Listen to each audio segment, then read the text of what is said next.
Hello সবুজ প্রেমী বন্ধুরা, আপনাদের সবাইকে আমার চ্যানেলে অনেক অনেক স্বাগত। ফিরে এলাম নতুন আরেকটি ভিডিও নিয়ে। তো আগের দিনের ভিডিওতে ভয়েস দিতে পারিনি, কারণ গলার অবস্থা ভীষণ খারাপ ছিল, সেই জন্য। তো আজকে ভাবলাম গলাটা যেহেতু একটু ঠিক আছে, তাই ভাবলাম আপনাদের সঙ্গে একটু কথা বলেই ভিডিওটা শেয়ার করব। তো দেখুন, ছাদ বাগানে চলে এসেছি। সকালবেলা হয়েছে প্রচুর বৃষ্টি, রাতেও প্রচুর বৃষ্টি হয়েছে। আর সকালবেলা চলে এসেছি ছাদ বাগান থেকে কী সবজি নেওয়া যায় তার জন্য, কারণ আমার ছাদ বাগান থেকে প্রতিদিন একটা তরকারির সবজি কিন্তু আমার ছাদ বাগান থেকে যায়, কোনো দিন কিন্তু দুটোও হয়ে যায়। তো আমি কি করি, একটু সবজিটা ভাগে ভাগে বসাই এবং এমনভাবে বসাই যাতে প্রতিদিন কিছু না কিছু সবজি যেন আমি আমার ছাদ বাগান থেকে পাই। সেই শাক থেকে শুরু করে সবজি থেকে শুরু করে যতটা সম্ভব চেষ্টা করি ছাদ বাগান থেকেই সবসময় প্রতিদিন কিছু না কিছু সবজি যেন রান্না হয় আমার বাড়িতে, এবং সেটা তো অবশ্যই 100% অর্গানিক।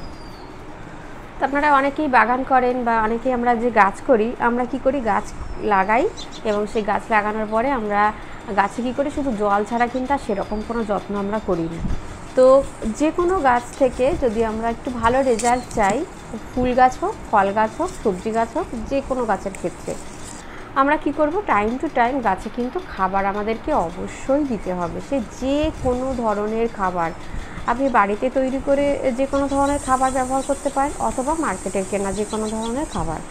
আর বাড়ির ঘরোয়া খাবার কি কি দেওয়া যেতে পারে সেটা নিয়ে তো সবসময় আপনাদের সঙ্গে ভিডিও শেয়ার করি, কারণ যেটা আমি বেশি করি সেটাই কিন্তু আপনাদের সাথে শেয়ার করি, বা আমি যা যা করি প্রত্যেকটা জিনিসই কিন্তু আপনাদের সঙ্গে শেয়ার করি। তো সহজ পদ্ধতিতে যেহেতু আমি বাগান করি, আর সেটাই কিন্তু আপনাদের সাথে শেয়ার করি। আর সেই রকমই দেখুন আমার ছাদ বাগানের শিম। তো এই সময় কিন্তু শিম চাষ হয়তো মার্কেটে বাজারে তো শিম পাওয়া কোনো মতেই সম্ভব নয়, এখন কিন্তু মার্কেটে কোথাও আপনি শিম পাবেন না। আর এদিকে দেখুন, আজকে নিয়ে 4 দিন কিন্তু আমার ছাদ বাগান থেকে আমি শিম তুললাম, মানে 4 বার শিম তোলা হলো। তো এই রকম দেখুন, এতটা আগে তো প্রকৃতিকে না আমরা একটু কিছু দিলে প্রকৃতি আমাদেরকে কিন্তু তার ডবল ফেরত দেয়। তো সেই জন্য ভীষণ ভীষণ ভালো লাগে। উচ্ছে গাছ দেখুন, কোথায় বীজ পড়ে নিজে থেকে গাছ হয়েছে জানি না, শুধু গাছটাকে আমি কি করেছি, টাইম টু টাইম একটু গাছে খাবার দিয়ে গেছি। আর গাছ আমাকে কিভাবে গাছ ফল দিচ্ছে। আমরা মার্কেট থেকে অনেক দামি দামি বীজ কিনি, সত্যি কথা বলতে আমি কিন্তু খুব একটা বীজ কখনোই কিনি না, যেটা একান্ত পাওয়া সম্ভব নয় সেটা ছাড়া কোনো বীজ কিন্তু আমি কিনি না। যেই সবজিটা আমার বাগানে একবার চলে আসে সেটা কিন্তু আর আমাকে বীজ কিনতে হয় না। আমি একটা দুটো করে সবজি সবসময় পাকিয়ে নিই।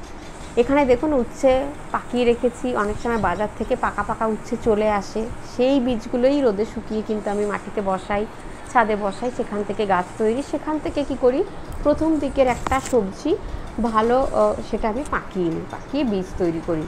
তো আমাদেরকে কিন্তু আর আলাদা করে বীজ কিনতে হয় না, শুধু যেটা করতে হয় সেটা হচ্ছে গাছে টাইম টু টাইম কিন্তু গাছকে খাবার দিতে হবে। গাছের যদি খাবার না পায় গাছ কিন্তু গ্রোথ হবে না, গাছ ফল দেবে না, ফুল দেবে না, কিছুই কিন্তু হবে না। আমাদেরকে শুধু নিয়ম করে গাছে 15 দিন অন্তর অন্তর গাছের গোড়ায় কিছু না কিছু খাবার আমাদেরকে দিতেই হবে। যদি লিকুইড খাবার হয় তাহলে অন্তত 7 দিন অন্তর অন্তর, আর যদি ডাস্ট খাবার হয় তাহলে 10 থেকে 15 দিন অন্তর অন্তর আমাদেরকে কিন্তু গাছের গোড়ার টবে অল্প অল্প করে দিলেই কিন্তু গাছ ভীষণ ভালো রেজাল্ট দেয়। তার প্রমাণ দেখুন, শিম গাছ নিজে থেকেই বীজ পড়ে হয়েছে। সেই গাছে মাঝে মাঝে কখনো সবজি খোসা পচানো জল, কখনো ভার্মি কম্পোস্ট, কখনো খোল পচানো জল, এই হচ্ছে গাছকে ঘুরিয়ে ফিরিয়ে খাবার দেওয়া। আমরা যেমন একই খাবার বেশি দিন খেতে পছন্দ করি না, আমাদের গাছও কিন্তু তাই। তো গাছকে যত আমরা ঘুরিয়ে ফিরিয়ে খাবার দেব তত কিন্তু গাছের, তো ঘুরিয়ে ফিরিয়ে খাবারটা দিলে কি হয় কি, গাছ বিভিন্ন ধরনের নিউট্রিয়েন্ট বা ভিটামিন মিনারেলস গাছে যাবতীয় যা খাদ্যগুণের দরকার হয় গাছ একটু ঘুরিয়ে ফিরিয়ে পায়, তখন কিন্তু গাছের ফুল ফল সবজিটা কিন্তু অনেক বেশি ভালো হয়।